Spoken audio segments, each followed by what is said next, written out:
Bisa mulai? Ininya Pak.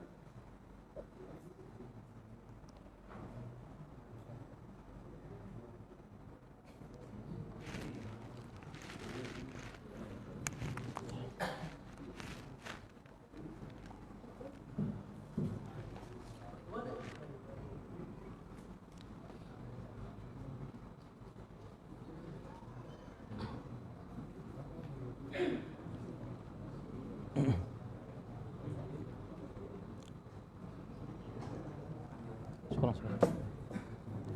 Boleh minum dulu boleh. Bismillah.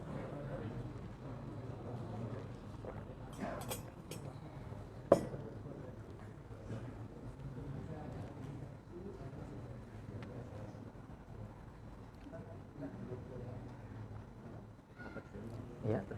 Oh jatuh. Kayaknya harus di ini kayaknya. Oh nggak apa-apa, ini anunya. Kantongin kayaknya. Oh iya, bismillah.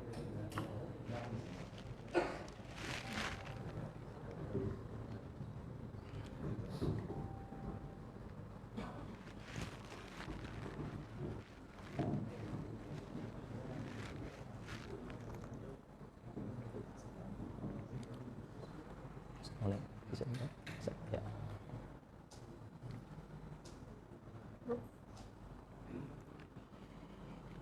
Bismillahirrahmanirrahim. Alhamdulillahirabbil alamin. Wassalatu wassalamu ala asyrafil anbiya'i wal mursalin Muhammadin wa ala alihi wa sahbihi ajma'in. Amma ba'd. Para jamaah sekalian, kaum muslimin dan muslimat yang semoga dirahmati dan disayangi oleh Allah Jalla Jalaluh. Assalamualaikum warahmatullahi wabarakatuh.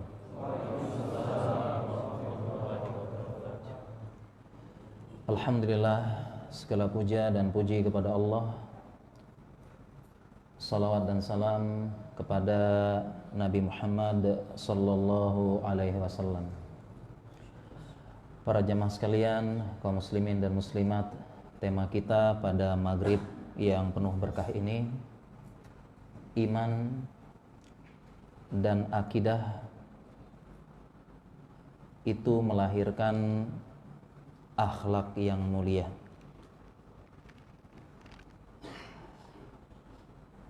Salah satu yang melatar belakangi tema kajian ini, teman-teman dan para jamaah sekalian, ya, betapa banyak kita semangat belajar tentang keimanan, tentang tauhid, dan memang sudah selayaknya kita semangat dan terus dimotivasi oleh para ulama kita agar belajar tauhid, mendakwahkan tauhid, keutamaan belajar tauhid, dan menyebarkan kepada manusia tentang hak Allah di muka bumi, hak pencipta kita yang harus kita sebarkan, ajarkan, amalkan kepada seluruh manusia di muka bumi, hak Rabb kita yang sudah menciptakan, memberi rezeki, mengatur, memberikan berbagai macam kenikmatan dan kebahagiaan kepada kita, tentu ya, insyaallah. Tetapi para jamaah sekalian, yang namanya iblis, yang namanya syaitan,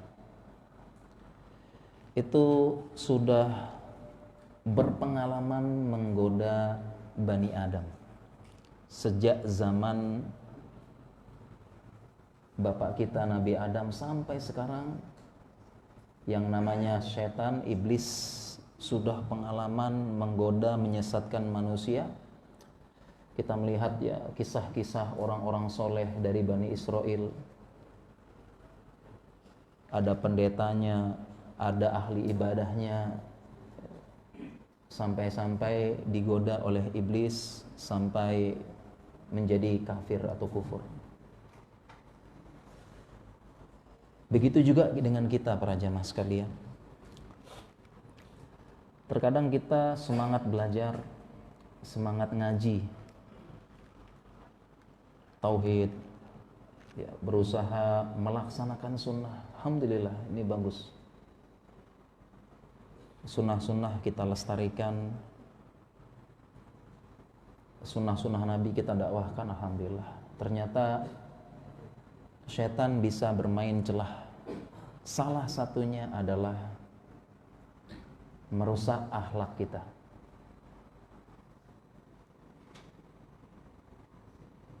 Menghancurkan adab, mengurangi adab.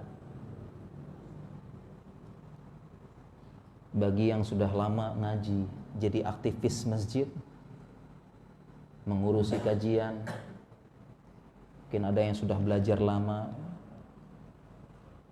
yang dirusak adalah akhlak. Diincar.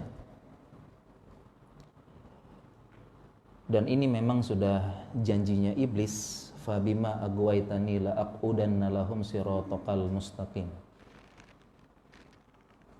Katanya iblis, ya, dah janji, karena engkau telah menetapkan aku ini sesat ya Allah, telah dilaknat, saya akan sesatkan Adam dan keturunannya dari jalanmu yang lurus.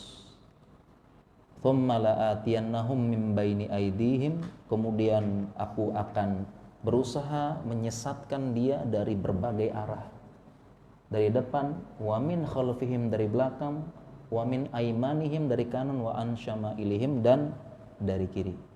Berbagai macam cara demikian. Sehingga ini peringatan bagi kita bersama, saya, para jamaah, baik yang sudah lama maupun sudah lama ngaji, ya, yang baru-baru juga sama. Tetap setan berusaha merusak akhlak, dan mungkin sempat terjadi pada saya pribadi juga.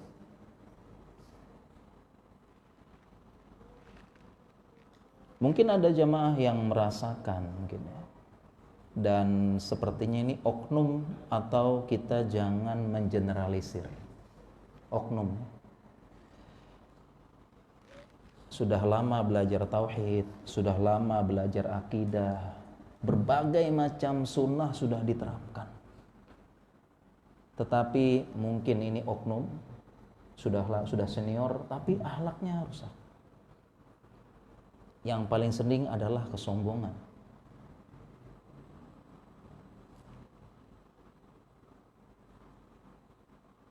Sudah ngaji, tapi dalam urusan akhlak dan muamalah kok kurang, ya.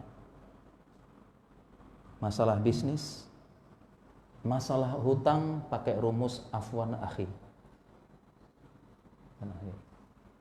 Udah ngaji, udah tahu keutamaan amanah, menunaikan hutang, udah hafal hadisnya, udah hafal ayatnya, matlul ghaniyyu dzulmun. Urusan muamalah afwan akhi, padahal hutang gak akan lunas dengan afwan akhi.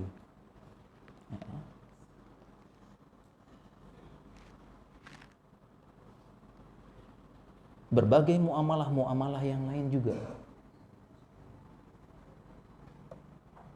Demikian juga sudah lama ngaji, sudah lama belajar agama, sunnah alhamdulillah sudah diterapkan, tetapi ternyata dengan keluarga sendiri, dengan istri sendiri, dengan suami sendiri tidak ada perubahan. Akhlak sesama dengan pasangan enggak berubah. Terkadang kita kalau bertemu sesama teman pengajian itu, lisan kita sering sekali mengucapkan, pertama, barakallahu fikum. Yang kedua, jazakumullahu khairan, hayyakumullah. Alhamdulillah bagus, ya. Setiap pertemuan, perjumpaan, barakallahu fikum, jazakumullahu khairan.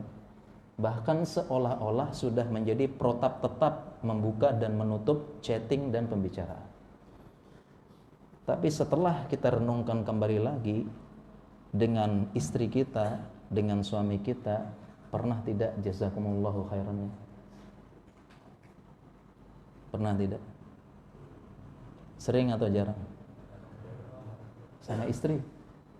Insyaallah, padahal istri dan suami itu banyak memberikan manfaat bagi kita melebihi teman-teman yang lain. Kemudian satu lagi, dengan anak-anak kita, berapa kali kita elus kepalanya bilang barakallahu fik. Anak-anak, setiap dia bisa berprestasi, setiap dia setiap berhasil, lus barakallahu fik. Nah, berapa kali? Tapi kalau sama teman lebih banyak.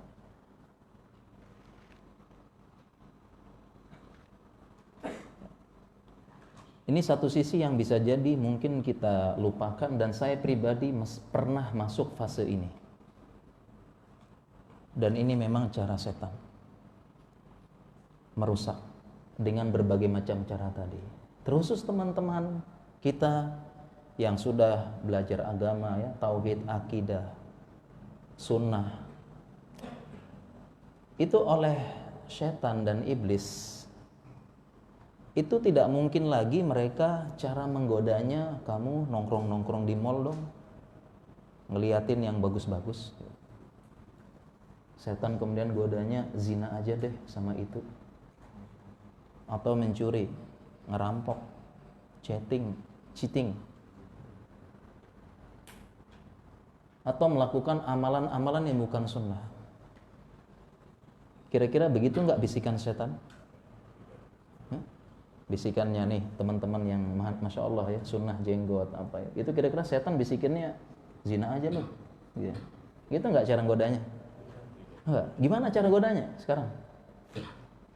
Cara godanya adalah memasukkan kesombongan dan merusak adab dan akhlak. Sekarang begitu cara godanya. Walaupun tidak menutup kemungkinan juga ya, bisa juga digoda ke situ ya, digoda ke arah situ bisa juga. Tapi sekarang dominasinya begitu, cara merusak, dimasukkan kesombongan, di adabnya dikurang, adabnya dirusak, akhlaknya dirusak, yang sehingga ini benar-benar berdampak kepada dakwah, berdampak kepada pendapat sebagian dari teman-teman. Ya, kita stop dulu jemaah. Ganti. Tak boleh, tak apa. Bisa.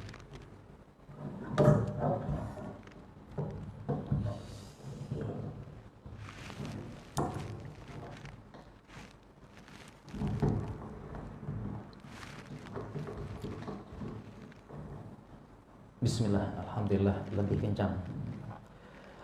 Kita lanjutkan lagi. Bagi kita yang sudah ke masjid bolak-balik, sholat 5 waktu,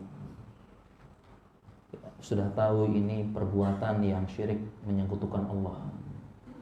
Kita sudah tahu amalan ini tidak ada sunnahnya dari Nabi SAW. Sekarang bagaimana cara setan yang sudah bersumpah tadi, la aqudanna lakum siratal mustaqim? Gimana caranya? Salah satu pintunya, adab dan akhlak kita dirusak. Karena tidak mungkin tadi ya digoda, kamu syirik dong, gitu ya. Godanya, kasih sesembahan dong, merasa sial, merasa totuyur, ya percaya dengan keramat, khurafat, gitu enggak godanya setan? Enggak. Melaksanakan amalan yang tidak sunnah, begini, kamu kesana dong, kamu misalnya ya seperti ritual Syiah misalnya ya, nyembah kubur gitu dan sebagainya, gitu enggak godanya? Enggak. Hatta dengan beberapa maksiat ya, godain cewek orang, godain janda, enggak gitu ya, digodain gitu enggak? Bukan gitu. Makanya ini peringatan bagi saya pribadi dan para jamaah. Pintu masuk setan sekarang merusak adab dan akhlak yang Ternyata hebatnya, ya ini memang kita akui hebat ya iblis ya. Pengalaman udah hebatnya di mereka, iblis dan setan, mereka merusak adab dan akhlak kita secara perlahan-lahan tanpa kita sadari. Main halus. Sehingga para jamaah bisa jadi, ya mungkin ada yang punya pengalaman pribadi, katanya belajar agama, katanya ngaji, katanya aktivis masjid, tapi akhlaknya kok kayak gitu, adabnya kok kayak gitu, lisan kasar, mulut pedas, pandangan melotot, kata-kata tidak disaring. Udah ngaji padahal, membicarakan kehormatan orang lain, membicarakan kesalahan orang lain, padahal sudah ngaji. Udah ngaji.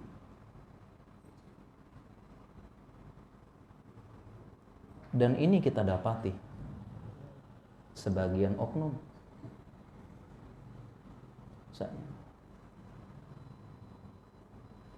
Yang dimunculkan seperti itu, karena tidak heran ya kita dapat laporan beberapa oknum yang ini bisa merusak dakwah, baik di dunia nyata maupun di sosial media.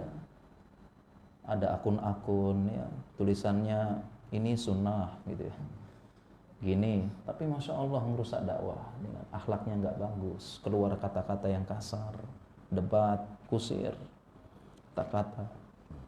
Dan itu semua bersumber dari satu hal, yaitu dimasukkan rasa sombong. Karena merasa sudah ngaji, merasa sudah tahu yang benar, merasa sudah tahu yang hak, kalian semua salah. Akhirnya muncul, dimasukkan kesombongan oleh iblis, setan. Merasa semua itu lahir dari kesombongan. Meremehkan, ya, sindir-sindiran, sosial media.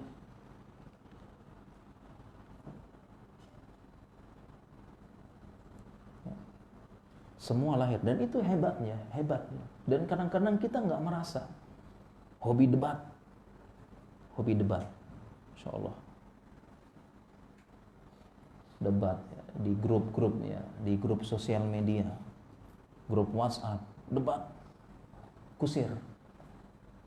Setelah tahu yang benar merasa hebat, harusnya pokoknya dihabisi harusnya.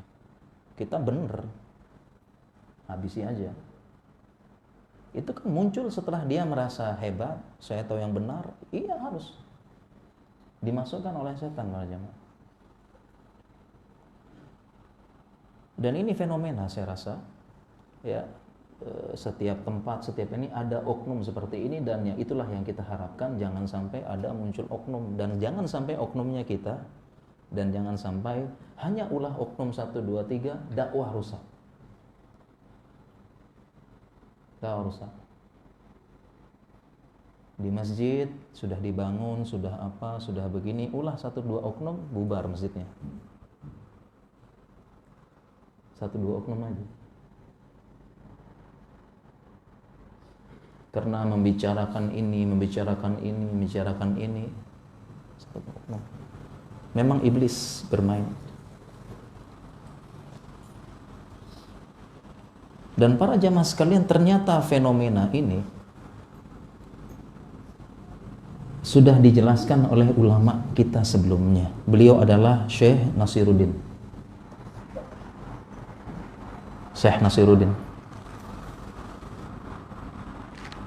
Sudah dijelaskan fenomena.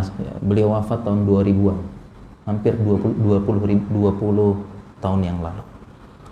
Beliau menyebutkan, saya bacakan perkataan beliau, kuntu adhunnu annal mushkilata fil alamil islami innama hiya faqat ibti'aduhum an fahmihim al-haqiqati makna la ilaha illallah. Kata beliau, Syekh Nasiruddin, beliau mengatakan dulunya saya mengira permasalahan umat itu adalah semata-mata jauhnya mereka dari pemahaman la ilaha illallah, yaitu jauhnya masyarakat dari dakwah tauhid dan iman. Dulu beliau mengatakan gitu, kuntu dulu saya Ya, dan memang kita sadari ya sama-sama memang ya masalah masyarakat kita memang ya dakwah tauhid yang perlu kencang. Dakwah tauhid yang menyatukan umat dan memakmurkan negara. Memang kita nyata itulah makna yang dakwah. Tetapi beliau mengatakan saya kira fakot. Saya kira itu aja. Kemudian beliau lanjutkan wa ma'az zaman. Kemudian setelah berlalunya waktu saya amati teman-teman yang ngaji, teman-teman yang belajar agama. Atabayyanu anna hunaka musykilatun ukhra. Ternyata jelas bagiku ada masalah lain ternyata setelah ngelihat teman-teman ini ngaji, belajar agama, katanya Syekh Nazurin fi hadal alam. Yaitu apa? Al-muskilatul ukhra annahum aktsaruhum la yatakhallaqu bi akhlaqil islami sahihati illa biqadrin zahid, katanya beliau Syekh Nasiruddin Albani. Katanya beliau ternyata ada permasalahan lain yang saya perlu fokuskan. Annahum aktsaruhum, kebanyakan, beliau mengatakan kebanyakan nih. Kebanyakan ini teman-teman yang ngaji ini, aktsaruhum la yatakhallaqu bi akhlaqil Islam. Tidak berakhlak dengan akhlak Islam sahihah yang benar. Dan beliau tekankan lagi illa biqadrin zahidin, kecuali dengan kadar yang sedikit. Itu ternyata pengamatan Syekh Nasiruddin Albani. Sedikit ternyata katanya. Dan saya pun ketika membaca perkataan beliau kan terkenal dakwah sunnah ya, dakwah tauhid. Setelah membaca ini saya pun ya terhenyak sebentar ya, dalam fase yakzoh, fase keterbangunan. Ternyata benar juga. Sekarang kita coba sama-sama merenungi diri sendiri ya. Artinya kita tidak usah menjadi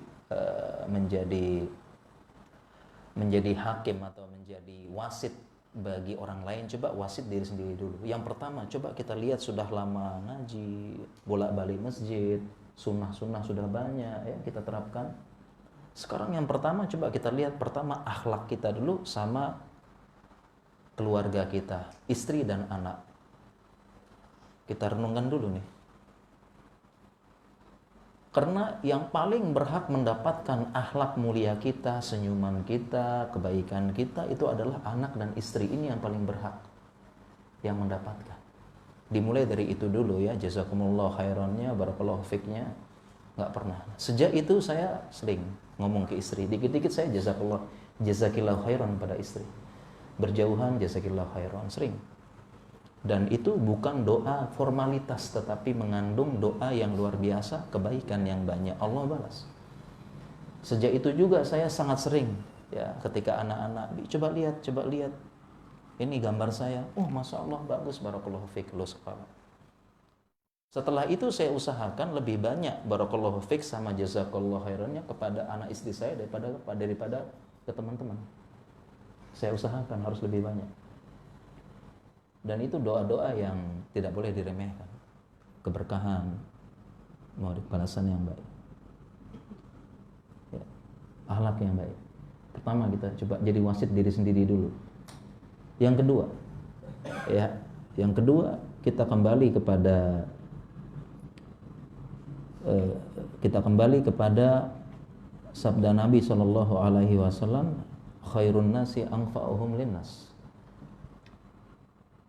Sebaik-baik kalian yang paling bermanfaat bagi orang lain. Ya, dan berbicara masalah akhlak ya, Nabi SAW teladan kita. Teladan udah. Laqad kana lakum fi Rasulillah uswatun hasanah liman kana yarjullaha wal yawmal akhir. Teladan kita Nabi Muhammad SAW ya, kalau kita bahas akhlak beliau judulnya mungkin keajaiban. Yang nggak mungkin ya, kadang-kadang ada akhlak beliau yang sangat sulit, mustahil bisa jadi ditemukan di zaman ini. Kita lihat dulu akhlak kita dengan orang lain. Yang adab dan akhlak kita itu tercermin dari manfaat yang didapatkan dari orang sekitar kita. Sehingga kita tinggal menjadi wasit bagi diri kita, ya apakah pertama orang-orang sekitar kita ini merasakan manfaat dengan keberadaan akhlak dan adab kita? Merasakan tidak? Atau sekitar kita ini menjauh, gak suka sama kita? Kenapa? Karena dari lisan kita keluar kata-kata yang gak enak. Dari lisan kita keluar kata-kata yang sering membanggakan diri sendiri. Ketika berkumpul tuh dominasi kita yang ngomong, ceritanya aku. Kata-kata yang gak bagus. Evaluasi lagi di tempat kerja, bagaimana tempat kerja? Jangan sampai nanti teman-teman di tempat kerja itu ambil kesimpulan. Apa bedanya yang laksanakan sunnah ini jenggot, cingkrang sama orang awam, kok sama aja akhlaknya? Jangan sampai orang-orang kantor ambil kesimpulan begitu. Ternyata sama aja. Yang kelihatannya melaksanakan sunnah ini, ya, alhamdulillah sunnah jenggot di atas mata kaki. Kemudian sebelumnya terima kasih jadi syukron. Di kantor pun gitu, jadi afwan. Ya, di kantor. Sehingga orang-orang awam di kantor itu melihat ternyata nggak ada bedanya yang berpenampilan sunnah sama orang awam ini. Yang berpenampilan sunnah ya sama aja, bolos juga tempat kerja, nggak amanah, dikasih job juga nanti dulu, nggak bisa diandalkan. Bedanya apa kalau gitu? Apa fungsi kita ngaji? Apa fungsi kita belajar tauhid, belajar keimanan, beriman kepada hari akhir, Allah yang balas, bersabar? Apa fungsinya? Ternyata orang awam, teman-teman kantor nih sama aja nih, nggak ada bedanya. Bahkan wal iyazubillah, mudahan nggak ada, lebih buruk malah dia. Yang awam-awam ini malah dia amanah, tepat waktu, punya sopan, tata krama. Ini yang katanya sudah belajar, ini malah nggak ada kabar, nggak bisa diandalkan. Ini bedanya apa kalau gitu? Ya.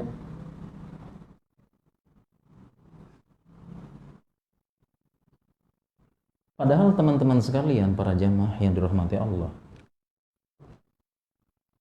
Rasulullah Shallallahu Alaihi Wasallam beliau bersabda, akmalul mu'minina imanan ahsanuhum khuluqa. Bersabda, akmalul mu'minina imanan ahsanuhum khuluqa. Mukmin yang paling sempurna imannya adalah yang paling baik akhlaknya.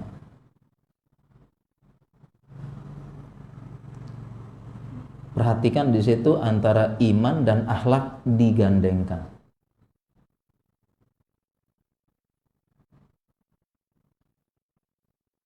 Iman dan akhlak digandengkan. Semakin tinggi keimanan seseorang, harusnya akhlaknya semakin bagus. Harusnya dia semakin disukai banyak orang karena tutur katanya yang bagus, tutur kata yang menyenangkan orang, suka membantu sesama. Di kantor amanah, ada kerjaan berusaha diselesaikan. Kalau tidak selesai kasih kabar, mohon maaf, nggak bisa selesai, kasih udzur. Komunikasi yang bagus, membantu teman kantor. Ada yang sakit, ya dia yang paling pertama berusaha menjenguk. Ya, ada yang sakit, tanya kabar paling pertama. Ada yang meninggal, dia yang paling pertama. Di kompleks perumahan juga jangan sampai tetangga kanan kiri katanya ngaji, kok sama aja. Sama aja dengan biasa, cuek dengan tetangga kanan kiri. Tidak ada perubahan. Artinya kita yang sudah belajar agama, yang notabene-nya belajar sunnah, kemudian juga kita berusaha belajar tauhid iman, jangan sampai samalah dengan orang-orang awam. Lalu bedanya apa gitu loh. Jangan sampai. Atau lebih buruk dari orang yang nggak belajar agama. Dan ini merupakan bahasanya. Saya dulu baca hadis ini juga menjadi sadar ya dari penjelasan, karena penjelasan ulama dari hadis ini, akmalul mu'minina imanan ahsanuhum khuluqa, bahwasanya yang namanya iman digandengkan dengan akhlak mulia, dan yang namanya akhlak mulia adalah cerminan dari keimanan dan merupakan buah dari keimanan. Ibaratnya keimanan adalah sesuatu hal yang tidak bisa terlihat. Sekarang para jamaah, ada yang bisa melihat keimanan kita? Ada yang bisa melihat tidak? Keimanan kita ini sedang naik, sedang turun, ada yang bisa lihat? Ada yang bisa lihat gak? Oh, ini sudah lama ngaji, kayaknya imannya tinggi nih. Baru ngaji paling segini. Ada yang bisa lihat ya, Mah? Gak ada. Tapi katanya ulama berdasarkan hadis ini, keimanan tersebut dilihat dari akhlaknya. Karena akhlak itulah cerminan keimanan dia. Ibaratnya iman itu yang di dalam, output keluarannya ya akhlak.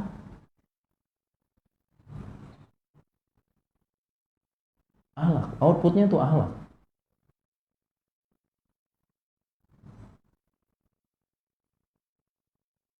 Sehingga bagaimanapun seseorang dari penampilannya, gayanya, lama ngajinya, kemudian guru-gurunya, ustaz-ustaz senior, ustaz-ustaz kibar, dekat dengan ustaz fulan, gitu ya.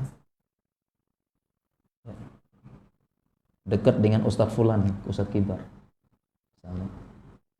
Tapi kalau akhlaknya rusak, akhlaknya buruk, ya itulah cerminan keimanan dia saat itu.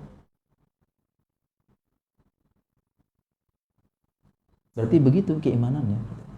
Kedudukan dia di sisi Allah ya segitu. Akhlaknya buruk. Ibaratnya permisalan yang paling sering digunakan ya seperti gelas dan teko ini.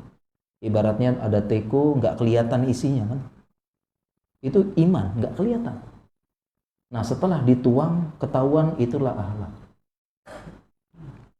Jadi jangan sampai memisahkan antara akhlak sama keimanan, itu suatu hal yang erat. Iman inputnya, outputnya adalah akhlak kita. Makanya meskipun ya terlihat sudah ngaji lama, penampilan, sunnah, tapi akhlaknya buruk, ini bukan iman ini. Imannya nggak ada, jangan-jangan ditimbang di sisi Allah nggak ada nilainya. Jangan-jangan imannya tidak bisa menolong dia di hari kiamat, nggak ada gunanya. Ini terus terang, saya pengen terus terang para jamaah sekalian ya. Saya punya beberapa teman pebisnis gitu ya. Teman pebisnis menjalankan bisnis ya. Dia sampai bilang begini ya, Ustadz, saya itu lebih baik merekrut pegawai itu orang awam katanya. Saya sudah trauma muamalah sama ikhwan ngaji. Dan ini perkataan ini saya mendengar tidak beberapa kali dari beberapa orang. Saya trauma muamalah bisnis harta dengan ikhwan ngaji. Saya ngambil pegawai orang awam aja deh. Ternyata setelah saya ambil pegawai orang awam, oh dia amanah, cekatan, jaga adab, izin kalau nggak masuk. Nah berapa kali saya mengambil pegawai teman-teman yang udah belajar agama, sebenarnya pengen bantu dia juga sih, ya pengen bantu dia supaya ini ada ini. Tapi setelahnya itu ya nggak amanah, sering kabur. Pernah tuh Ustadz katanya, Afwan saya terlambat, kenapa? Sedang ada kajian, ngaji dulu katanya. Padahal ya itu beda. Kerja ya kerja. Ngaji nanti, kerja wajib, ngaji itu sunnah hukumnya, belajar agama. Maksudnya masih ada jadwal yang lain gitu loh. Amanah. Dan mungkin bisa jadi ada beberapa teman-teman punya pengalaman seperti itu, dan kita berharap ini semua adalah oknum. Tapi itu dia masalahnya, terkadang oknum ini menjadi generalisir dan berpengaruh terhadap yang lain.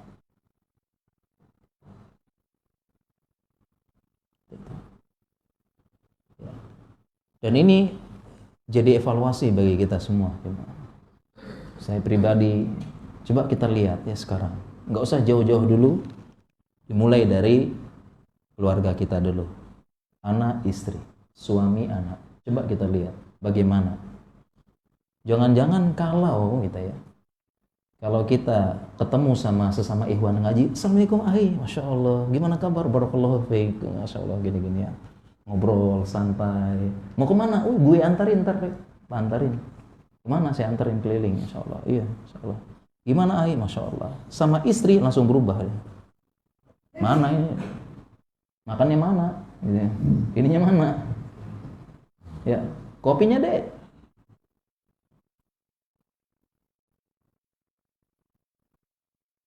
Nggak ada jazakillah khairan sekali-sekali gitu.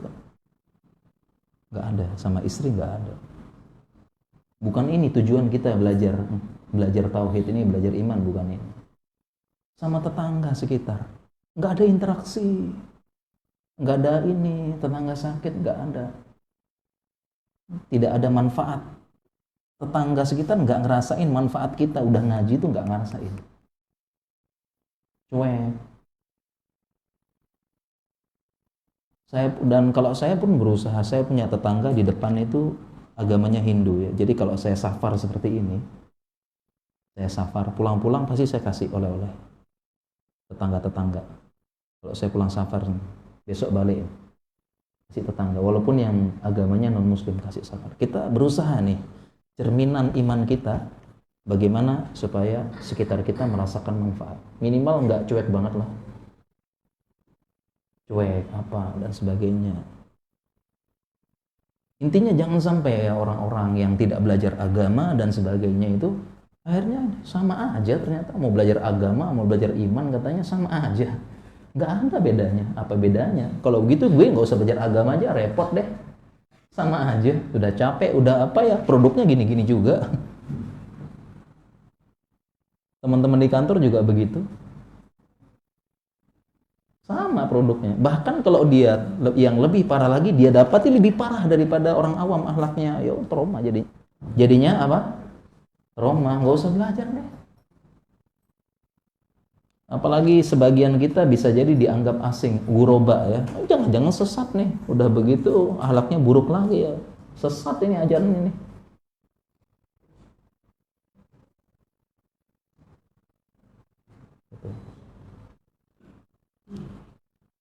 Dan kita perhatikan para jamaah, ingat banget, akhlak itu cerminan tauhid.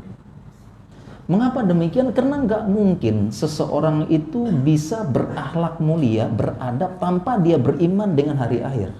Tanpa dia beriman Allah yang akan membalas dengan lebih baik. Nggak mungkin.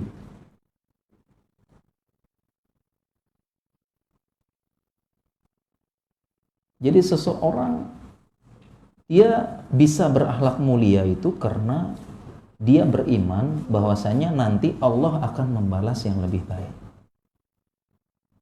Dia beriman Allah mengawasi. Dia beriman bahwasanya kesabaran ini Allah balas lebih baik. Sabar, memberikan manfaat. Jadi jangan, para jamaah intinya jangan sama banget gitu ya. Jangan sama banget. Kalau bisa kita lebih sedikit lah. Sedikit. Kalau bisa. Yang jangan yang lebih parah. Tadi dimulai dari keluarga, lingkungan ya, lingkungan. Tetangga kanan kiri, cobalah interaksi. Kalau bisa misalnya di kompleks perumahan, ada yang sakit, kita yang ngaji ini yang jadi pionirnya gitu loh. Kompleks perumahan, dengar ada yang sakit di rumah sakit. Kita ini yang jadi pionirnya, kita yang mimpin para teman-teman itu ada tetangga kita sakit ya, kita jenguk yuk, kita yang ngajak gitu loh, kita yang ngumpulin tali AC dan sebagainya. Wah,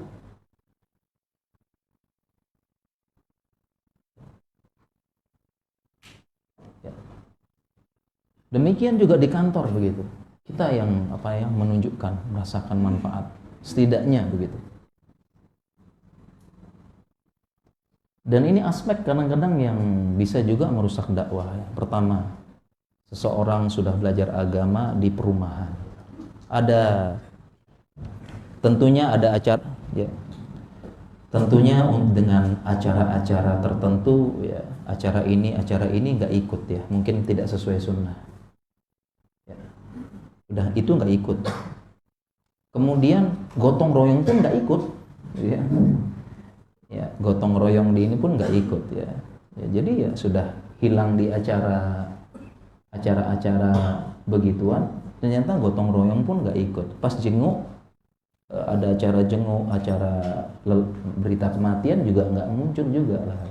Jangan salahkan masyarakat yang menilai kita, jangan-jangan nih sesat, jangan-jangan nih kok belajar agama kok makin buruk gitu.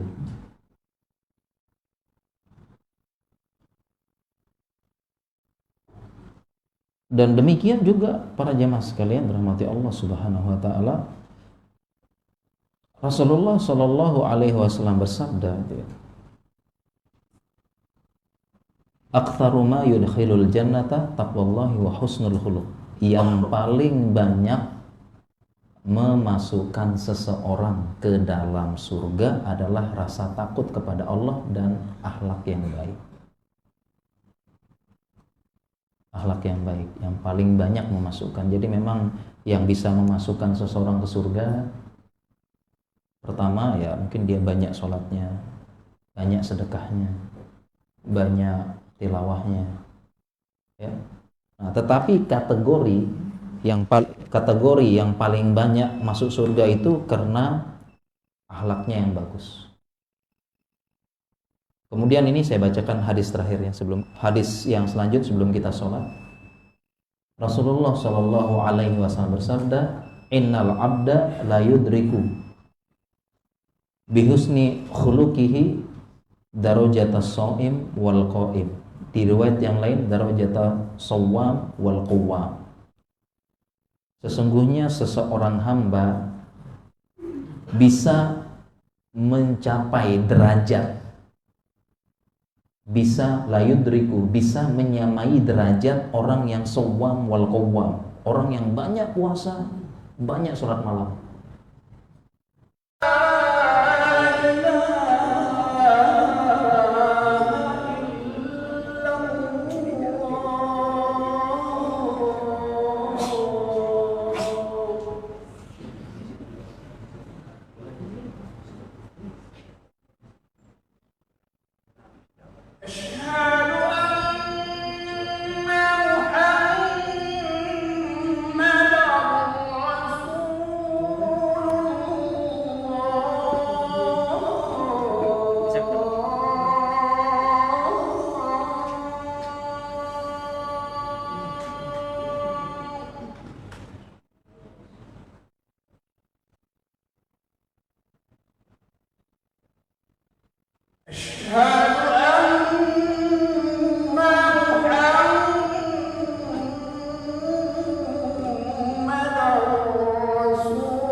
Diluruskan dan dirapatkan saf, istaqimu wa'tadilu.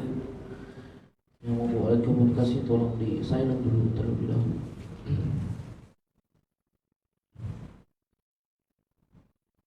Allahu Akbar.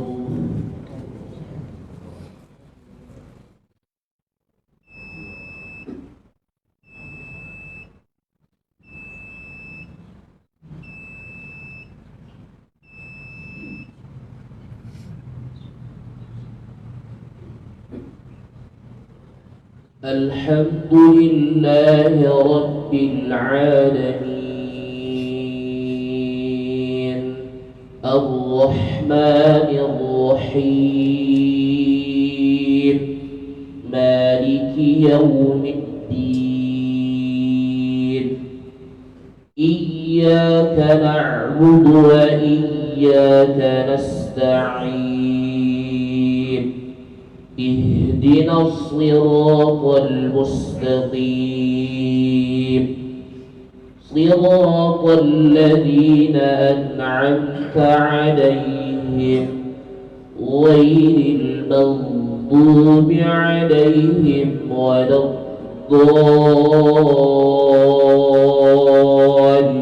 الضالين آمين.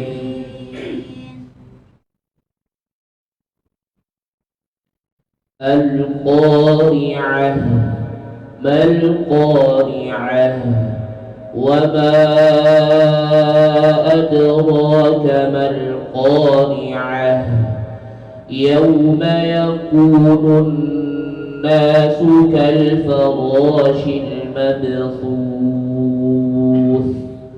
وتكون الجبال كالعهن المنفوش فأما من ثقلت موازينه فهو في عيشة راضية وأما من خفت موازينه فأمه هاوية وما أدراك ما هي نار حامية. الله أكبر.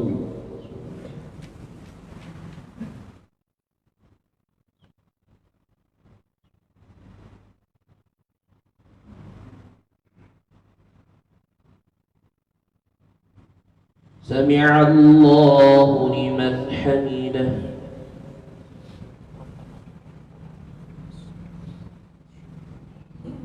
الله أكبر.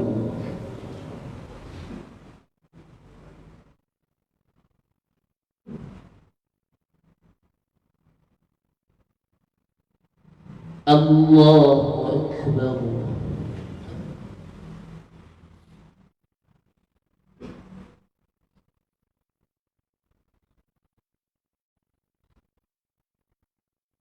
الله أكبر.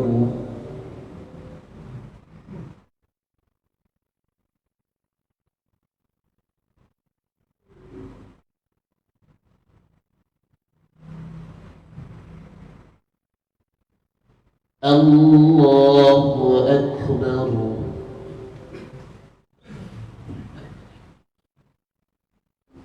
الحمد لله رب العالمين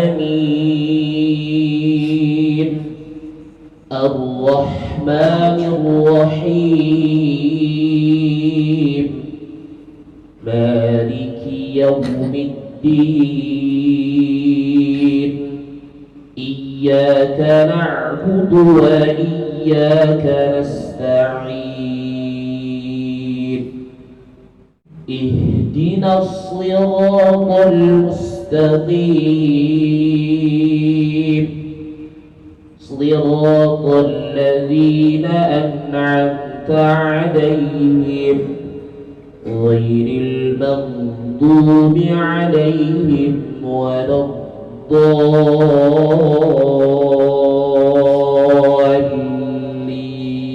الضالين آمين.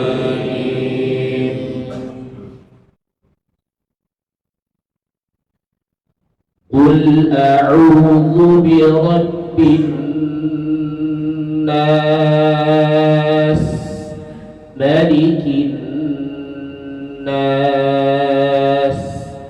إله الناس من شر الوسواس الخناس الذي يوسوس في صدور الناس من الجنة والناس.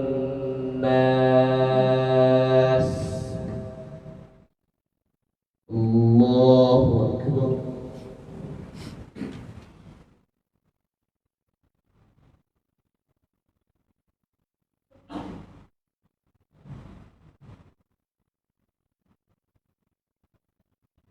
سمع الله لمن حمده.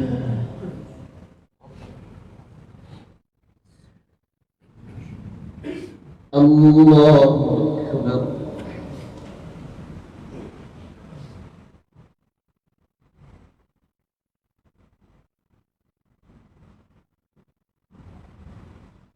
الله أكبر.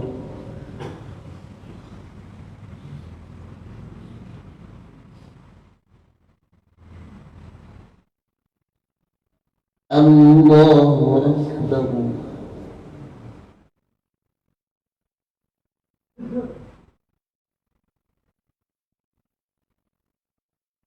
الله أكبر.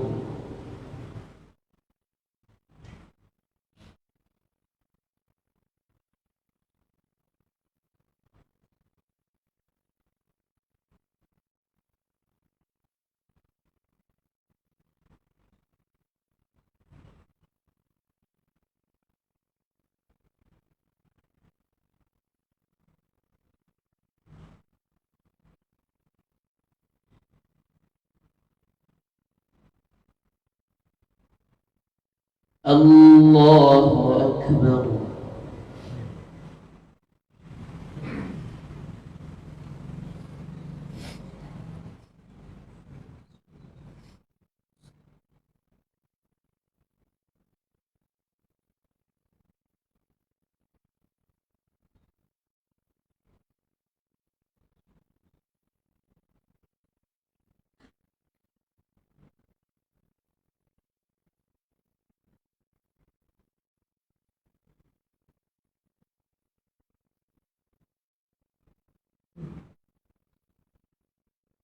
الله أكبر.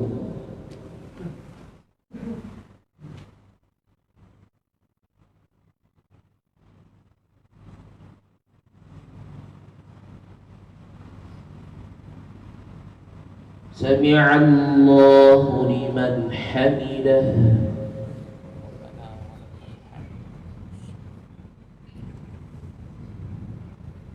الله أكبر.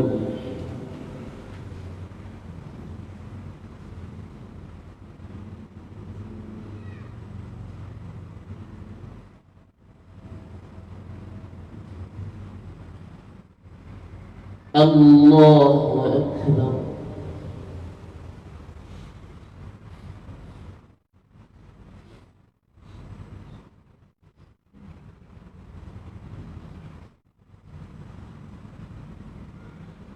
الله أكبر.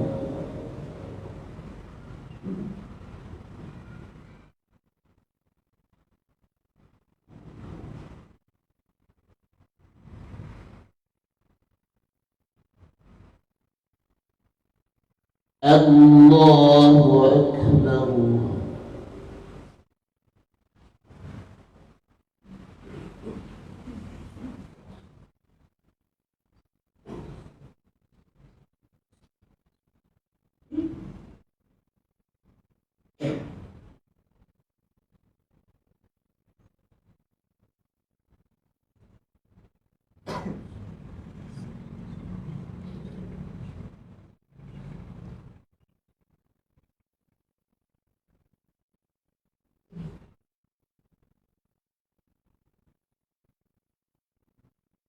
الله أكبر.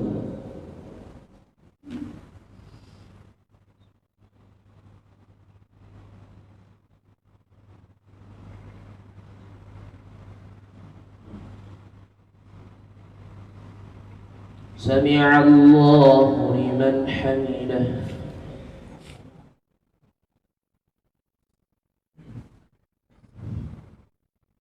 الله أكبر.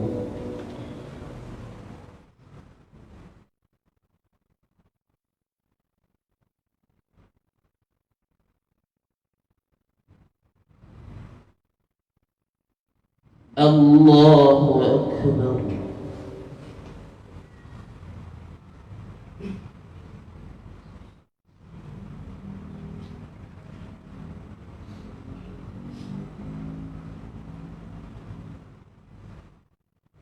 الله أكبر.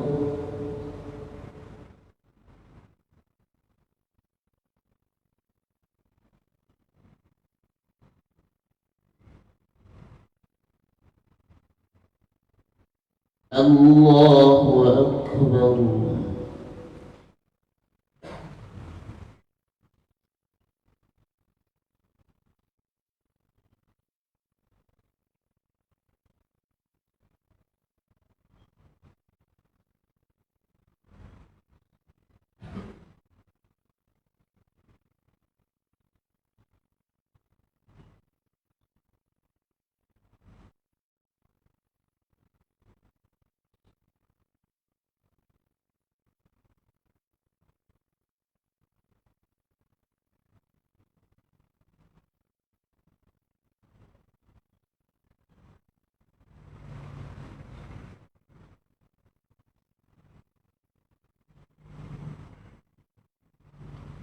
السلام عليكم ورحمة الله.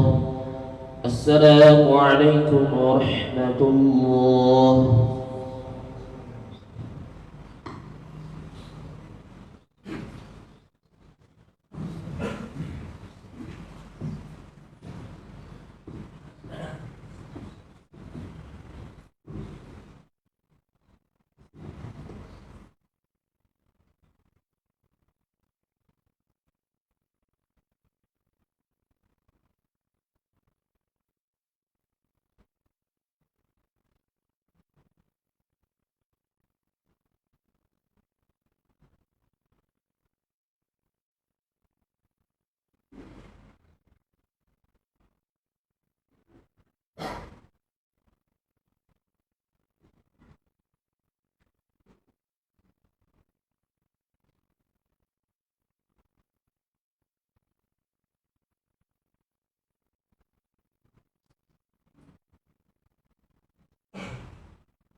Ya, Om.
Bismillah.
Bismillahirrahmanirrahim. Alhamdulillahirabbil alamin wassalatu wassalamu ala asyrafil anbiya'i wal mursalin Muhammadin wa ala alihi wa sahbihi ajma'in, amma ba'd. Para jemaah sekalian, kita lanjutkan tema kita tentang iman dan tauhid, itu melahirkan akhlak yang mulia. Kita sudah dapat poin-poin ya di kajian sebelum Aisyah tadi tentang bagaimana supaya kita yang sudah lama belajar agama, intinya ya jangan sampai lebih buruk dari yang tidak belajar agama akhlaknya. Ya, kalau bisa lebih sedikit, alhamdulillah lebih banyak. Jadi teman-teman yang belajar agama, yang ngaji, yang belajar iman, belajar tauhid, di masyarakat itu dikenal akhlaknya bagus, adab, sopan santun, bermanfaat bagi masyarakat di sekitar kita. Memang itulah tujuan kita beragama, memberikan manfaat dari orang yang paling dekat dulu, baru yang paling jauh. Kemudian para jamaah sekalian, sekarang kita mungkin terhenyak ya, fase yakzuh, terhenyak, wah ternyata benar selama ini kok sama ya dengan orang awam ya. Jadi buat apa saya belajar agama kalau gitu? Apa hasilnya? Nah, di sini ada penjelasan ulama. Ada 3 poin utama cara kita mengevaluasi akhlak kita selama ini. Jadi kalau pengen tahu kita ini akhlaknya gimana gitu ya, ada 3 poin bahan evaluasi kita, dan itu masing-masing ada penjelasannya. Yang pertama kita sebutkan dulu ya, bagaimana muamalah dengan istrinya, atau bagaimana penilaian istri atau testimoni. Bagaimana testimoni istri, ini yang pertama, evaluasi. Jadi kalau pengen tahu akhlak kita itu ya ini yang sebenarnya, yang kita kan nggak tahu kadang-kadang ya, nggak bisa menilai diri sendiri kadang-kadang. Lalu bagaimana yang belum punya istri, ya udah nikah gitu ya. Oke, ada yang kedua, jangan khawatir. Bagaimana akhlak kita ketika sedang safar. Dan ini ada penjelasannya nanti ya. Karena yang namanya safar identik dengan masyaqqah, kesulitan, kesusahan. Jadi kalau poin kedua ini, bagaimana akhlak kita dan adab kita ketika dalam keadaan sulit dan susah. Itu maksudnya. Poin yang ketiga, bagaimana akhlak dan adab kita ketika sedang berurusan dengan masalah harta dan uang. Dari sekian cara kita mengevaluasi akhlak kita muhasabah diri ya, muhasabahnya.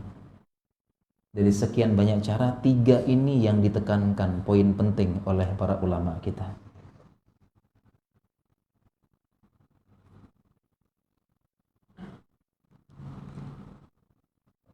Yang pertama kita jelaskan dulu,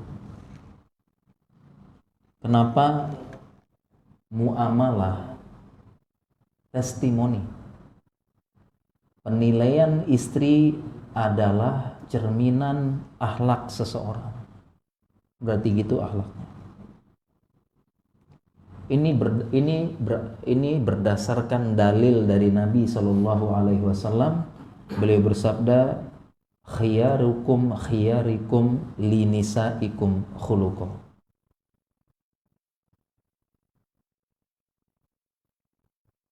Atau di riwayat yang lain, khairukum khairukum li ahlikum. Beliau bersabda, sebaik-baik kalian yang paling baik terhadap istrinya. Di riwayat yang lain, yang paling baik dengan keluarganya. Dan dalam definisi bahasa, ahlun keluarga, yang paling berhak istri. Sekarang pertanyaannya, kenapa sebaik-baik kalian yang paling baik terhadap istrinya? Kenapa tidak sebaik-baik kalian yang paling baik terhadap ibunya?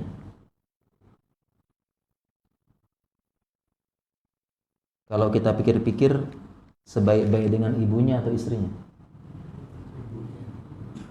Ya, kalau kita logika jalan kita sih harusnya sama ibunya. Ya. Karena ibu, ya, pintu surga itu di bawah kaki ibu.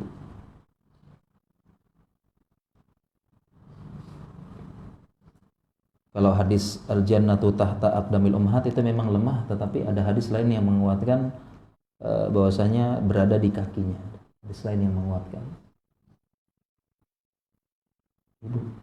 Kan seharusnya kita, logika berpikir kita harusnya sebaik-baik kalian cowok-cowok ini, laki-laki ini yang paling baik sama ibunya. Ya, itu kan pintu surga gitu. Nah, tetapi kenapa Nabi Shallallahu Alaihi Wasallam hadisnya justru khiyarukum khiyarikum linisaikum khuluquh? Kenapa kok sebaik-baik kalian yang paling baik terhadap istrinya? Kenapa? Karena ini adalah cerminan akhlak seseorang. Karena akhlak tersembunyi seseorang, akhlak tersembunyinya itu baru muncul ketika dia sedang bermuamalah dengan orang yang berada di bawah dia level dan derajatnya. Jadi akhlak sebenarnya, jadi kita tuh punya akhlak sebenarnya yang harus kita evaluasi. Itu baru terlihat ketika dia bermuamalah dengan seseorang yang level derajatnya di bawah dia. Baru kelihatan itu akhlak dia aslinya.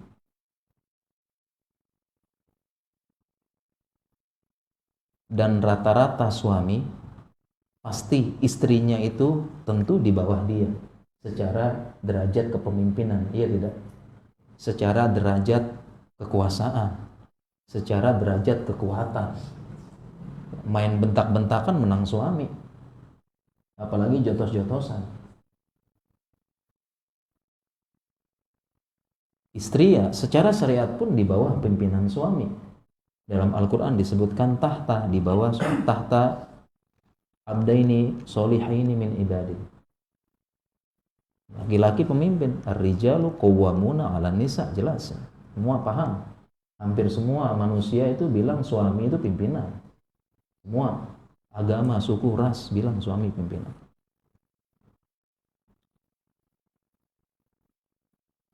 Nah, sehingga akhlak kita sebenarnya itu baru kelihatan aslinya, watak aslinya kalau kita bermuamalah dengan yang di bawah kita. Itu aslinya itu. Contoh, misalnya kita sedang berada di lingkungan kerja. Di lingkungan kerja ada bos, ada manajer, ada atasan. Di lingkungan kerja ada juga bawahan kita. Ya, misalnya mohon maaf sekali lagi, itu misalnya ya bersih-bersih ya begitulah Pak, ya cleaning service, ya, pembantu umum. Sekarang gimana kira-kira akhlak seseorang laki-laki ini, akhlaknya sama bosnya? Akhlaknya sama manajernya gimana? Gimana kira-kira? Hah? Gimana akhlaknya? Muncul akhlak mulia. Ya. Gimana tutur katanya? Sopan. Sopan, baik. Ya. Sama bos dan atasannya pasti muncul sifat dan akhlak yang mulia. Tutur kata yang manis, ramah, senyum. Ada yang bisa dibantu? Masya Allah. Ada yang bisa dibantu.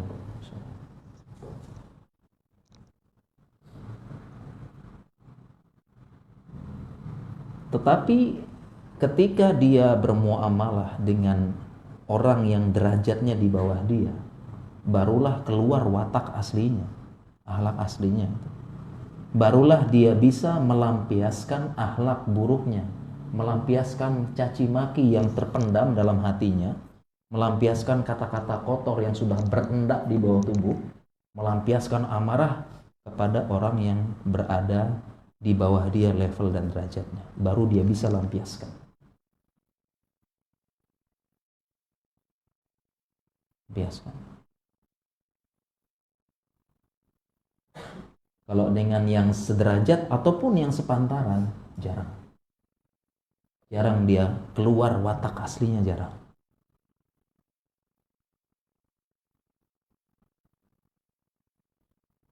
Oleh karena itu, kenapa? Itulah alasan kenapa Nabi Shallallahu Alaihi Wasallam bersabda, sebaik-baik kalian sama istri kalian. Karena itulah cerminan akhlak dan watak kita selama ini. Itulah akhlak kita. Aslinya itu sama istri.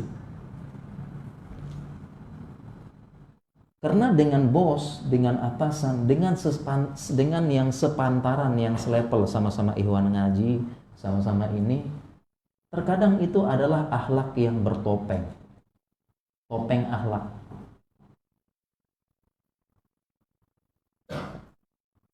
Apalagi dengan atasan, senyum, tutur kata yang manis, ada yang bisa dibantu. Bisa jadi itu bertopeng, ya. Topeng akhlak. Aslinya nggak gitu dia.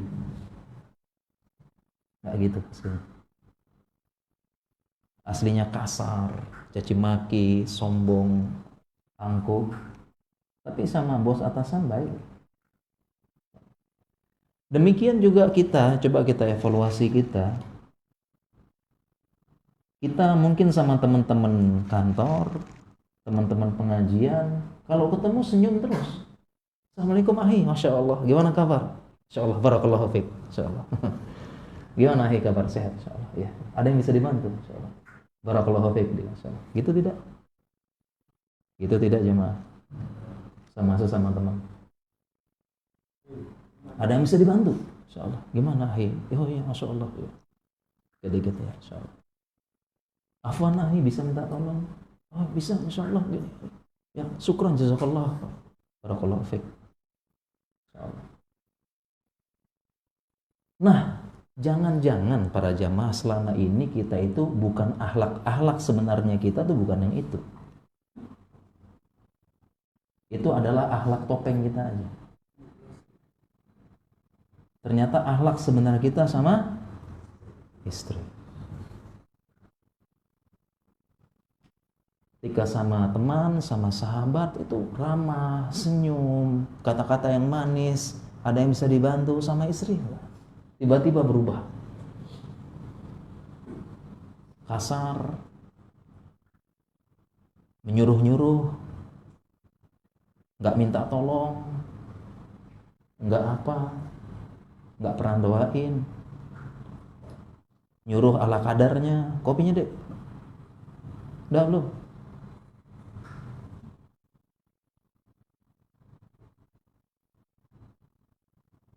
Berarti itulah akhlak sebenar kita selama ini ternyata jamaah. Itulah ternyata yang terpendam dalam hati berarti. Karena selebihnya bertopeng.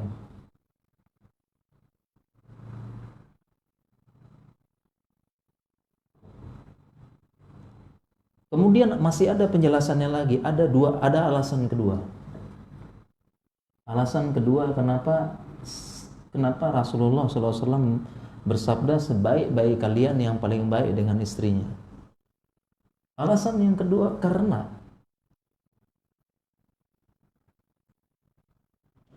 muamalah kita bersama anak dan istri ahlun itu muamalah yang tertutup. Tertutup di dalam rumah. Tidak dilihat orang. tertutup di dalam rumah dan tidak dilihat orang. Karena bisa jadi seseorang di dalamnya rusak akhlaknya ini, cuma dia bertopeng, nggak sabar, ya pengen muncul, angkuh, kasar, cuma dia bertopeng. Bisa jadi dia menahan diri, kenapa? Karena malu kalau dilihat orang lain. Malu dilihat orang lain.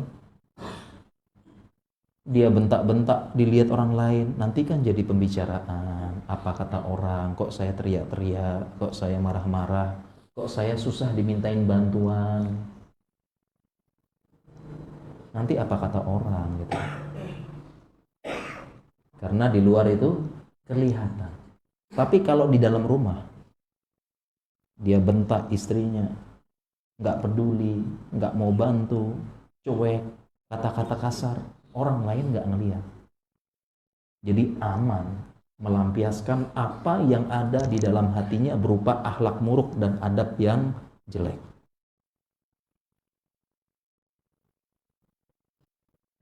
Tertutup, nggak dilihat orang. Oleh karena itu kita bisa lihat ya, mungkin bisa jadi ada kasus ya, sama istrinya kasar luar biasa, begitu sama orang lain luar biasa, dia senyum, murah, semangat. Di luar senyum, di rumah berubah jadi singa, kasar, sebagainya. Sama teman banyak mengalah, udah nggak apa-apa, biar saya aja lah, nggak apa-apa, nggak apa, saya aja nggak apa-apa. Nanti saya yang iniin, nggak apa-apa deh, saya ngalah sama teman-temannya. Di rumah nggak mau ngalah sama istri, malah dia yang dominasi, kasar. Itu penjelasan ulama. Dan ini kita jadikan bahan evaluasi kita. Jangan-jangan kita bertopeng, bukan akhlak kita, bukan itu yang Allah nilai. Yang Allah nilai adalah yang ada dalam hati kita. Yang kedua, insyaallah udah mau jam 8. Yang kedua adalah muamalah ketika safar.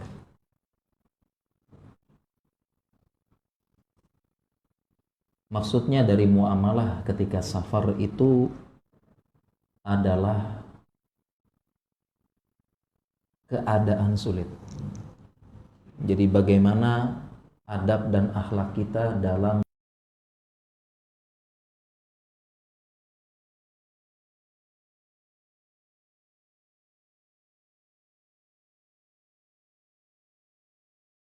Umar bin Khattab ya, beliau pemimpin yang hebat, pemimpin yang sangat teliti dan amanah ketika menentukan siapa saja pejabat-pejabat yang menjadi pemegang amanah di masa khalifah beliau. Beliau sangat teliti Umar, sehingga suatu ketika ada seseorang yang memberikan rekomendasi kepada Umar bin Khattab. Dia mengatakan orang ini bagus, saya melihat akhlaknya bagus, amanah dan sebagainya. Engkau bisa jadikan salah satu pejabatmu wahai Umar. Kemudian apa perkataan Umar kepada orang tersebut? Umar mengatakan farafiquka fis safari alladhi yustadallu bihi ala makarimil akhlak. Saya punya pertanyaan nih. Engkau ini merekomendasikan akhlaknya bagus, amanah dan sebagainya. Engkau ini pernah tidak pergi safar bareng dia? Pernah tidak melakukan perjalanan safar bareng dia? Yang safar ini akan menunjukkan akhlak seseorang. Itu pertanyaan Umar kepada orang ini. Jangan main rekomendasi. Pernah enggak pergi safar sama dia?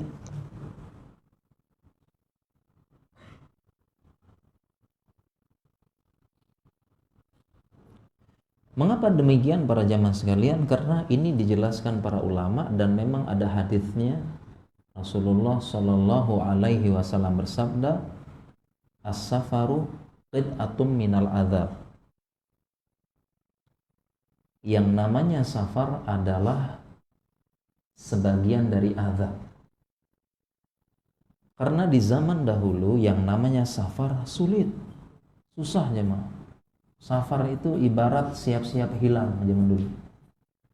Siap-siap susah. Safar di zaman dulu, apalagi di tanah Arab, melewati gurun pasir, tandus. Mungkin yang pernah umroh sama haji kalau naik bus gitu ya, lihat, waduh, saya kalau jalan di sini nih, waduh, susah juga ya. Gurun Pak, gurun, batu, pasir.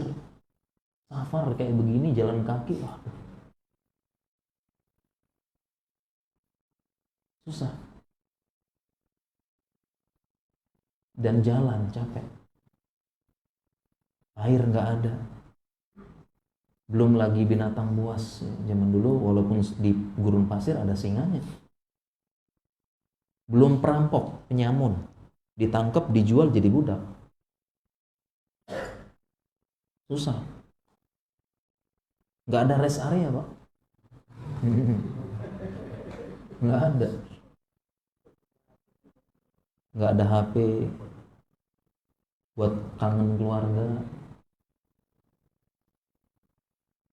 Masuk hutan apalagi,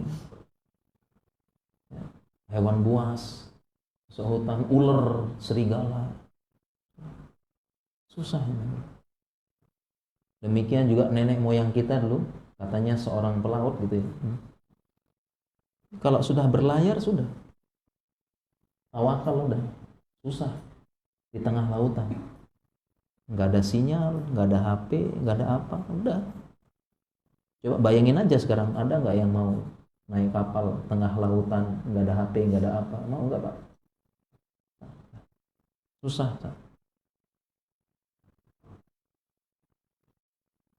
Sehingga yang namanya ulama jelaskan safar di zaman dulu tuh menyingkap akhlak seseorang, sebagaimana perkataan Umar, alladzi yustadallu bihi ala makarimil akhlak. Baru kelihatan akhlak seseorang nih ketika sedang sulit-sulitnya, baru itu tercermin akhlaknya seseorang. Dan sampai sekarang pun hadis ini masih berlaku, as-safaru qit'atun minal adzab ini masih berlaku, walaupun sudah naik ada rest area, pakai mobil, pakai pesawat, tetap aja capek Pak. Lebih enak nggak safar ya, apalagi kalau safarnya nggak bareng istri, wah susah. Tetap aja, tetap capek, naik mobil, naik bus 6 jam capek, tetap aja ya, tetap masih berlaku hadis ini, lebih di zaman dahulu. Kenapa? Ketika safar keadaan sulit, keadaan susah, keadaan apa, disitulah terlihat akhlak seseorang tercermin. Karena begini poinnya para jamaah sekalian, kalau sedang masa-masa baik, masa-masa senang, masa tenang, masa bahagia bersama, masa-masa berlimpah nikmat, itu semua bisa menjadi teman yang baik dan bisa berakhlak yang baik. Semua bisa, semua jadi teman yang baik bisa. Ini kayak gini-gini lagi aman, tenang, semuanya baik semua nih. Ahwan, gimana kabar? Masya Allah baik, insya Allah, alhamdulillah, barakallahu fiik. Lagi gini-gini nih, insya Allah semuanya akhlaknya bagus. Tetapi ketika keadaan sulit, susah, disitulah kelihatan akhlak sebenarnya seseorang tercermin. Akhlak seseorang.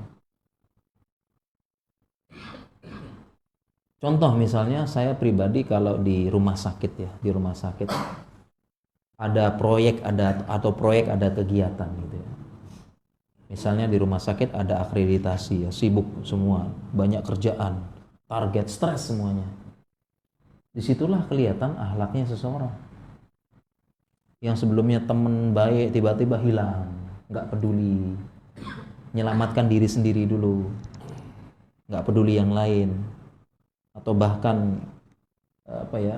memfitnah, mengapa, biar dia selamat dulu. Kelihatan dari situ. Nah, makanya kalau kita ingin tahu akhlak kita sebenarnya para jamaah, coba kita ingat-ingat ya, ada masa sulit, masa susah, masa apa, kita kemana? Kita itu sedang, apakah kita itu memikirkan orang lain atau menyelamatkan diri sendiri, muncul egoisnya, atau kita berbagi berapa dan sebagainya. Lihat ya, masa sulit masa sulit di tempat kerja, masa sulit di lingkungan, masa-masa sulit di keluarga, itu akhlak, baru kelihatan akhlak sebenarnya. Akhlak sebenarnya. Coba kita sekarang di sini ya, mungkin semuanya baik, insya Allah baik semua. Tiba-tiba kita di sini semuanya anggap ya, kita anggap misalnya kita semua di sini tiba-tiba dalam satu kapalnya terdampar, makanan sedikit, susah dan sebagainya. Nah di situ baru tersingkap akhlak sebenarnya tuh. Mana yang ego, mana yang nggak peduli, mana yang apa, mana yang nyembunyiin makanan, mana yang apa, mana yang peduli dengan orang lain, membantu yang lemah, menyantuni yang tua, mendahulukan yang sepuh. Kelihatan akhlaknya saat itu, baru tersingkap semua. Atau ada yang udahlah saya nyelamatin diri sendiri, yang penting aman, ya, nyelamatin makanan, ada sisa air, udah habisin. Contoh. Nah, itu caranya kita evaluasi akhlak kita. Coba diingat-ingat dulu sedikit itu kita ngapain? Kabur ternyata ya, nyelamatin diri sendiri. Gitu. Ya terakhir pada jemaah, udah jam 8. Yang terakhir kita jelaskan, yang terakhir adalah muamalah dalam urusan apa jemaah? Harta, uang.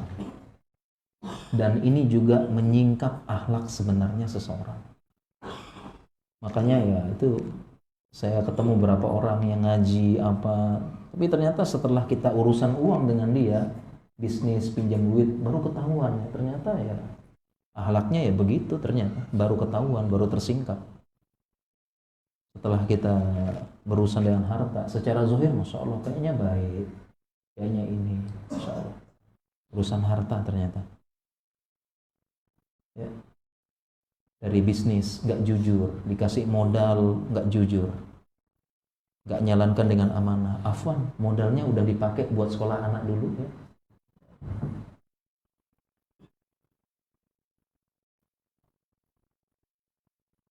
Dikasih pinjaman hutang nggak bayar, bohong, berkelit.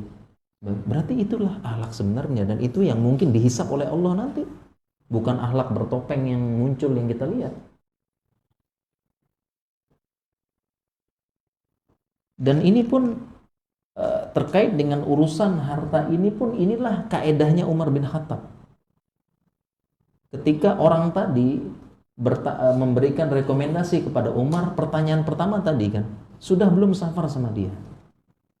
Kemudian pertanyaan Umar kedua kepada orang ini, Umar mengatakan, fa'amiluka bid-dinari wad-dirham alladhi yustadillu bihima 'alal wara'. Kamu pernah tidak berurusan dinar dan dirham dengan dia?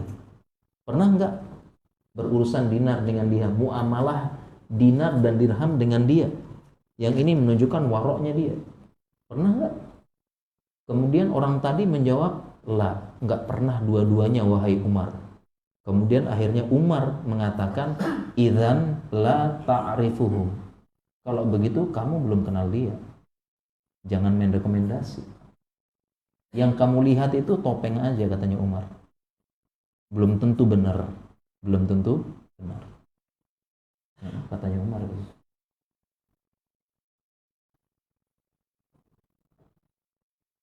Dan demikian juga penjelasan dari Nabi Shallallahu Alaihi Wasallam.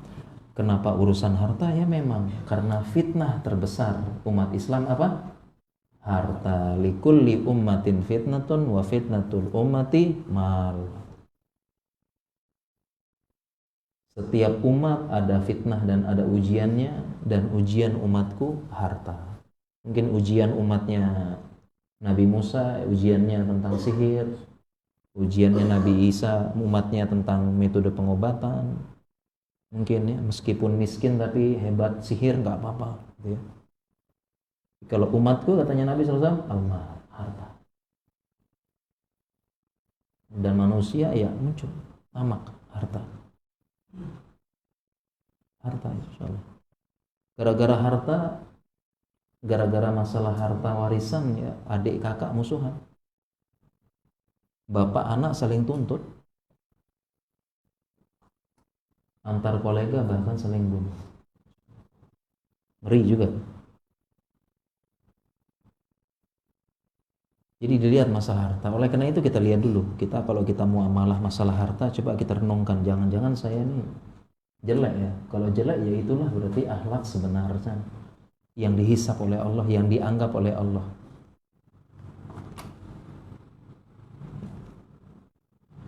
Ya.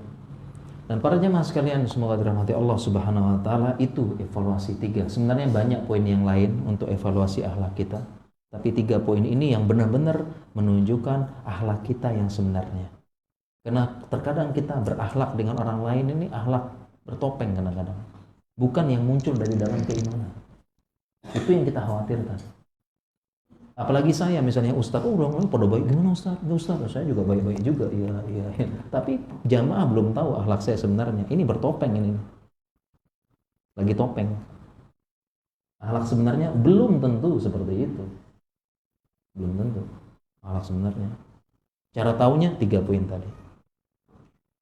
Para jamaah sekalian yang semoga dirahmati Allah Subhanahu wa taala, intinya kita melaksanakan hadis Nabi sallallahu alaihi wasallam, wa khaliqin nasa bi khuluqin hasan. Dan berakhlaklah muamalah dengan manusia dengan akhlak yang baik. Ya. Biarkan masyarakat itu merasakan bahwasanya yang namanya orang belajar agama itu ternyata begini. Sehingga mereka pun tertarik. Saya juga pengen kayak kamu. Kok kamu setelah belajar agama kamu jadi lebih sabar, kamu lebih ringan tangan, orang-orang suka sama kamu, suka mendekat, suka baik, merasa lapang sama kamu, kehadirannya dinantikan, kepergiannya ditangisi. Saya juga pengen kayak kamu belajar agama. Dan jangan sampai saya ketemu dengan beberapa orang. Orang ini ateis, orang-orang yang agnostik, orang-orang yang anti beragama. Ternyata orang-orang yang anti agama, ateis dan sebagainya itu, setelah kita gali-gali, mereka semua punya pengalaman buruk dengan seorang tokoh agama yang katanya ustadz, katanya tokoh agama. Ternyata dia akhlaknya buruk, cinta dunia, cinta harta, seperti itu. Dia ketemu dengan ustadz, dengan tokoh agama, ternyata setelah dia dekat, setelah pengen belajar, dia dapati akhlaknya buruk, cinta dunia, cinta agama, ngumpulin uang, ngemplang uang jamaah dan sebagainya. Sehingga ambil kesimpulan, loh, orang beragama aja lebih buruk daripada saya. Ya udah, lahirnya saya ateis aja. Saya ketemu beberapa orang, jadi jangan salah juga, beberapa orang ateis itu nggak semata-mata mereka nggak bisa membohongi hati, tabiatnya, fitrahnya, fitratullahil lati fataran nasa 'alaiha. Dia tidak bisa menghilangkan fitrahnya, kita ini punya pencipta. Tapi kesimpulan itu dia ambil rata-rata karena melihat ternyata katanya belajar agama, tokoh ditokohkan, diustadkan, nggak ada jauh bedanya sama kita. Amak harta, ngemplang harta, cinta dunia, sama aja. Ya udah, ateis aja saya kalau gitu. Atau saya agnostik aja deh. Agnostik. Nah itu, jangan sampai kita ini jadi hujah di masyarakat para jemaah. Sama aja ternyata. Yang begini-begini sama, nggak ada bedanya. Seperti itu. Jemaah sekalian dirahmati Allah Subhanahu wa taala, kita cukupkan dulu kajian kita pada malam hari ini dan tidak lupa kita ikhlaskan niat, mudah-mudahan kehadiran kita di sini benar-benar untuk memperbaiki diri kita ke arah yang lebih baik, mudahan untuk memperbaiki akhlak kita dan mudah-mudahan untuk terus meningkatkan keimanan kita dan semoga kita bisa memuliakan keluarga, teman, sahabat dengan akhlak yang sebenarnya, bukan dengan semata-mata bertopeng. Kita akhiri, subhanakallahumma wa bihamdika asyhadu an la ilaha illa anta astaghfiruka wa atubu ilaik. Wassalamualaikum warahmatullahi wabarakatuh.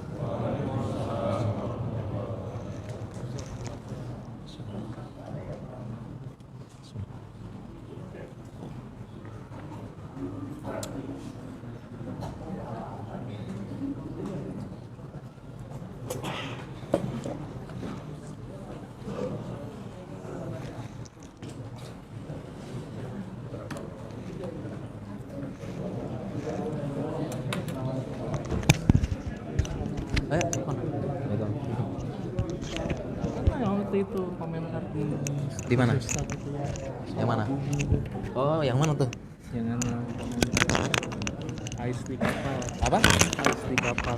Ais. GPS. Oh, GPS, masya Allah. Siapa nama antum?